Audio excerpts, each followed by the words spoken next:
जय श्री राम।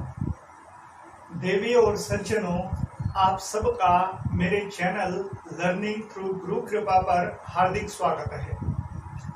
मित्रों, सज्जनों, जैसा कि आप जानते ही हैं, हम हर रोज किसी विषय को लेकर चर्चा करते हैं। उसी सिलसिले में आज हम जो विषय लेकर आए हैं वो बड़ा ही इम्पोर्टेंट है। ये ऐसा विषय है जो हम सबसे संबंधित है। संसार में कोई भी ऐसा मनुष्य नहीं है जो इस विषय से अछूता हो। तो आज हम बात करेंगे प्रसन्नता को लेकर, हैप्पीनेस को लेकर, कि जीवन में स्थायी प्रसन्नता कैसे पाएं। तो परमानेंट हैप्पीनेस को गेन करने के लिए क्या तरीके हैं, उस पर आज हमारा विषय निर्धारित होगा, जिस पर हम डिस्कस करेंगे। तो विषय की शुरुआत करते हुए सबसे पहले बात करते हैं कि ये प्रसन्नता कैसा विषय है। तो सज्जनों, प्रसन्नता, हैप्पीनेस, ये सब्जेक्टिव होता है। Subjective happiness is subjective. What do you mean? It means, इसका मतलब सीधा सा ये हुआ कि जो प्रसन्नता है वो व्यक्तिगत विषय है। व्यक्तिगत, इसे हम सामूहिक विषय नहीं कह सकते। इट मीन्स, अगर कोई व्यक्ति किसी एक काम के करने से प्रसन्न हो रहा है तो उसी काम को उसी तरीके से करने से दूसरे को भी खुशी मिलेगी, ऐसा नहीं। कोई व्यक्ति म्यूजिक सुनकर आनंद प्राप्त कर रहा है तो उसी म्यूजिक को सुनकर, उसी तरीके से म्यूजिक को अपने जीवन में सुनकर दूसरा मनुष्य भी खुश होगा, ऐसा नहीं।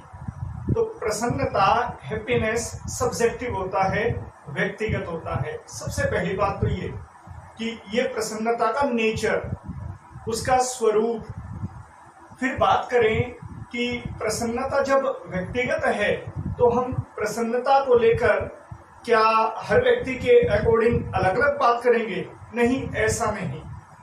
गहराई से देखेंगे तो प्रसन्नता को लेकर कुछ हमारे ऐसे मूलभूत पॉइंट्स बनते हैं, कुछ ऐसी टिप्स है हमारे लिए जो हम सब पे एक जैसे लागू होते हैं। तो प्रसन्नता के लिए, परमानेंट हैप्पीनेस के लिए आज हम उन्हीं टिप्स की बात करेंगे। तो इस विषय पर आप सब लोगों को मैं 4 पॉइंट्स को लेकर बात करूंगा, 4 टिप्स दूंगा, और ये मेरा दृढ़ विश्वास है कि उन 4 टिप्स को अपनाने से निश्चय ही आप अपने जीवन में परमानेंट हैप्पीनेस को स्थान दे पाएंगे, परमानेंट हैप्पीनेस को महसूस कर पाएंगे। तो इन 4 पॉइंट्स में फर्स्ट पॉइंट की बात करते हैं। तो फर्स्ट पॉइंट मित्रों, मेरे अकॉर्डिंग ये बनता है कि हमें सबसे पहले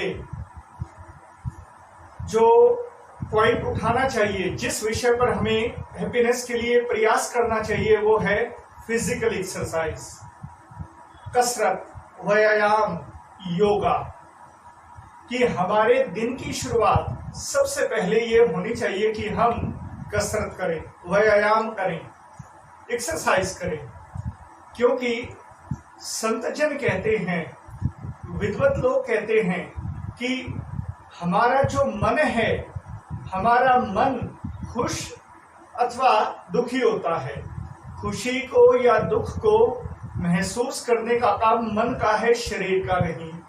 तो अगर हम फिजिकल एक्सरसाइज करते हैं तो उस फिजिकल एक्सरसाइज से हमारा मन प्रभावित होगा। क्यों?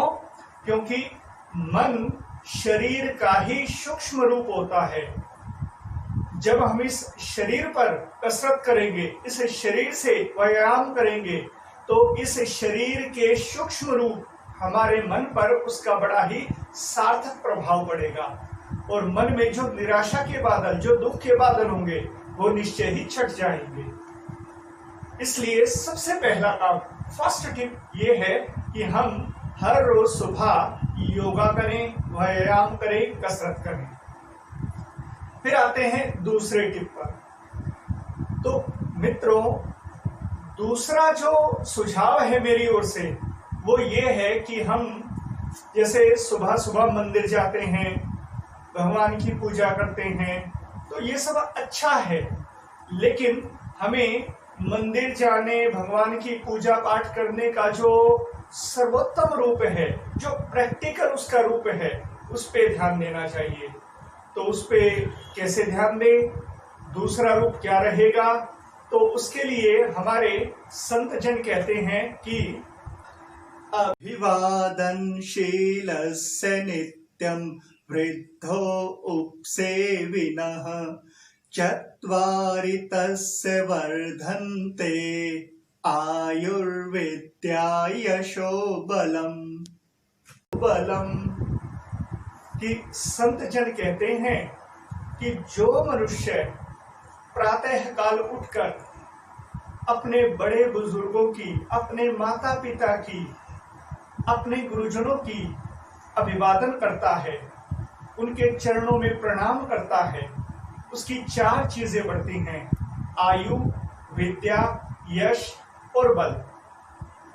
तो इस प्रकार अगर हम ईश्वर के वास्तविक रूप को, ईश्वर के प्रैक्टिकल रूप को देखना चाहते हैं, तो संत जन हमें कहते हैं कि हमारे माता पिता, हमारे गुरुजन वही ईश्वर का हमारे लिए साक्षात रूप होते हैं।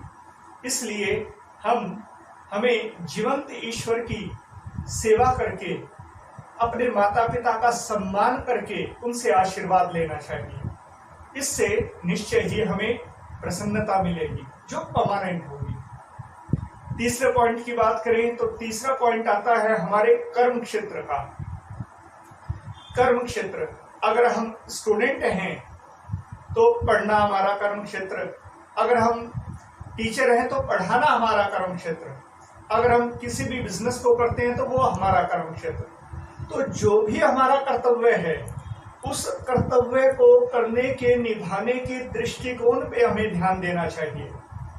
तो हम अपने कर्म को, अपने कर्तव्य को किस भाव से करें, तो उसके लिए गीता कहती है कि यतः प्रवृत्तिर्भूतानां येन सर्वमिदं ततं स्वकर्मणा तमभ्यर्च्य सिद्धिं विन्दति मानवः। कि हे मनुष्य, तू अपने स्वाभाविक कर्म को, तू अपने जीवन में अपनाए गए स्वाभाविक कर्म को इस प्रकार से कर कि वो ईश्वर की पूजा बन जाए। तो गीता में अपने कर्म को ही पूजा कहा गया। तो हमें इस भाव को, इस दृष्टिकोण को अपनाकर कर्मरत होना चाहिए कि हम जो अपना कर्तव्य निभा रहे हैं वो वास्तव में ईश्वर सेवा है, ईश्वर पूजा है। और जब हम भगवान की पूजा करेंगे, उस अनंत ईश्वर को अपने कर्मों से पूजेंगे, तो निश्चय ही हमें परमानेंट हैप्पीनेस मिलेगी, प्रसन्नता मिलेगी। और चौथे पॉइंट की बात करें तो चौथा पॉइंट आता है कि मित्रों, हमें जब कभी भी समय मिले, चाहे वो दिन भर काम करने के पश्चात सायंकाल का समय हो या हमारा जैसा भी बिजी शेड्यूल हो, उसके अकॉर्डिंग हमें जब भी समय मिले, 1 दिन में, 2 दिन में, 24 घंटे में, whenever you get any time, जब भी समय मिले तब हमें प्रकृति की गोद में जाना चाहिए। प्रकृति की गोद में अगर हम जाते हैं, प्रकृति के इस प्रकार मित्रों, मैंने आज आपको 4 टिप्स दी। इन चारों टिप्स में से आपको कौन सी टिप सबसे अच्छी लगी, कृपया उसे कमेंट बॉक्स में रिप्लाई के रूप में मुझे जरूर बताइएगा। मुझे आप सबके रिप्लाई का इंतजार रहेगा। तो मित्रों, आज के लिए इतना ही। कल फिर किसी और विषय पर चर्चा करेंगे। अभी इजाजत दीजिए। जय श्री राम।